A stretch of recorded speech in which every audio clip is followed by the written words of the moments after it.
Hello, welcome back to the channel. I'm Ron. Today we're going to do a side-by-side comparison between the GoPro 13, the GoPro 12, the GoPro 10, and I've got 4 cameras in total, 2 GoPro 10s mounted on the selfie stick alongside the 12 and the 13. Now, all of these are set up with the exact same settings with some slight differences that I'll talk about in a minute. For all the cameras, I'm using the following settings: a standard color profile with a 16:9 aspect ratio. It's 5K resolution at 30 frames per second. Wide field of view on most of these cameras, except for one of them I have set to a super view setting to show you the additional warping effect in that mode. Hyper Smooth is on, Pro Tune is enabled.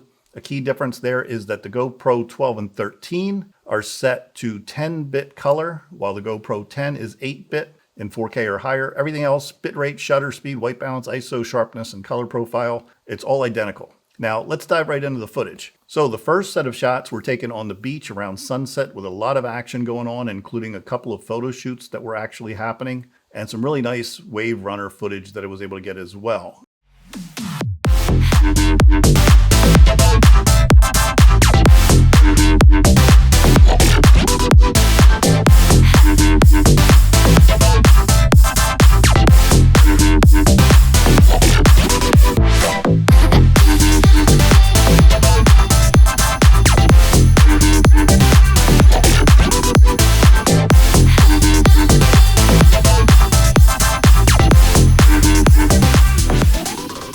Next up, we've got footage of me riding the OneWheel XR. Here you'll see how the camera's performing in direct sunlight and some shaded areas as well. This is where the GoPro 12 and 13 10-bit color would really shine, but as you'll see, the GoPro 10s also hold up very, very well. And it's worth noting that even though everything was shot in 5K, I dropped the footage on a 4K timeline to keep it YouTube friendly because I got to upload it and there's some compression going on. Also, while the GoPro 13 has some new features like the lens mods, the newer lens mods, when you compare the footage side by side, it's tough to say that there's a massive difference between the models unless you're really looking for some extra features. Of course, I'll leave chapters down below and you can jump around and check out the footage in the different lighting conditions. I'll also share a screenshot from the GoPro website comparing all the models in detail so you can decide for yourself whether upgrading is worth it. These pages give you all the specs of all the GoPro models and you can go through this in detail if you want to. Now, let me be clear, I'm not going to go through all the possible settings. There's just too many to mix and match. There's a ton of differences between the various models, little things that can be tweaked. And the goal here was just to show you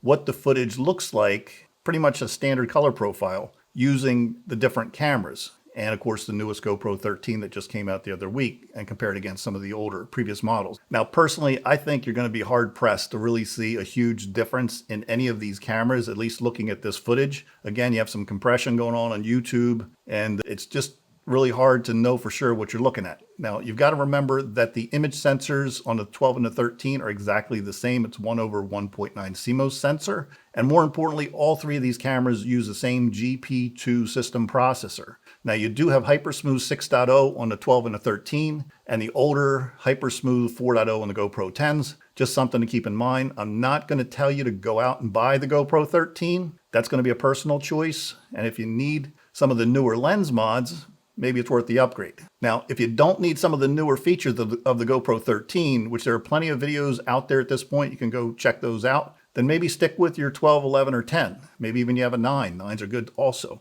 Now, I've done some other videos. I'll put those up here somewhere, and you can check those out as well on the GoPro 13. That's it for this video. Short to the point, I hope. Do me a favor, if you got any value out of this video, give it a like, a thumbs up, leave a comment below. It's always appreciated. Until next time, we'll see you in the next video.